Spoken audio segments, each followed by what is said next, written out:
While the Greek gods are an entertaining bunch, there are some dark characters that you'll find embedded throughout the fascinating stories in Greek mythology, which is likely much of the appeal. Today, we will be witnessing the story of Arachne and Athena and their rumpus that leads to disaster. A long time ago, in the region of Lydia, there was a girl named Arachne. Being the daughter of a craftsman, she came from humble beginnings, and learning from her father, she developed an incredible talent for weaving.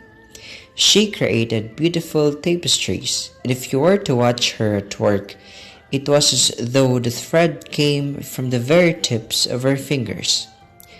People would come far and wide to watch Arachne at work. It was mesmerizing. Arachne, however, was not so humble herself, and this was a trait that eventually led to her demise. The bigger her audiences became, the more she would boast. In ancient times, it was assumed, especially of a gift as incredible as Arachne's, that these were passed down by the gods.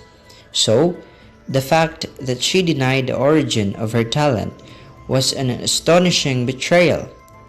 It wasn't long before the rumors of Arachne reached the goddess Athena, a fine weaver herself. Being disguised as an elderly and unassuming old lady was one of the easiest ways to take advantage of mortals. Upon hearing Arachne's claims, Athena, in the body of an old woman, approached her. Thinking she was merely talking to someone insignificant, Arachne boasted once again of her ability and said she would easily challenge the goddess herself if she could. Sick of Arachne's insult, the goddess revealed herself to the young maiden. The women who had been watching dropped to their knees with fear and awe in the presence of Athena, but Arachne. She remained determined, ready to stand by her promise of a challenge. The story of Arachne and Athena ends with a weaving contest, each desperately trying to better the other. The two of them set up their looms in the same room, and they wove from early in the morning until late at night.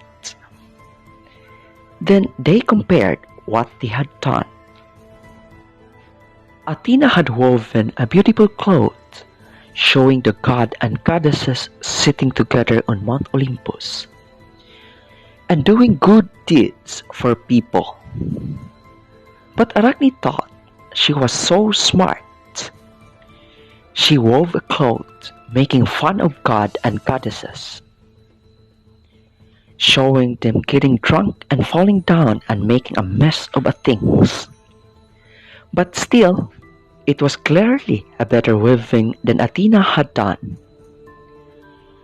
Other than the blasphemous depiction, she could find not even a single fault.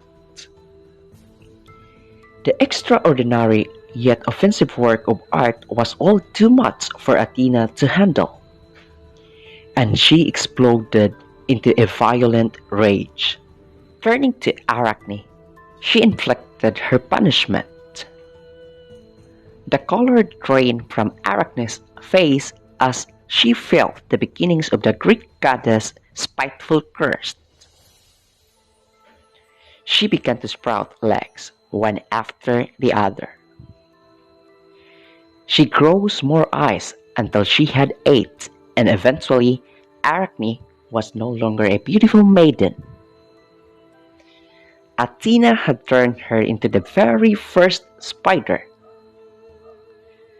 To this day, Arachne continues to weave delicate and intricate works of art of different kinds. The story of Arachne and Athena, of course, where the word arachnid comes from.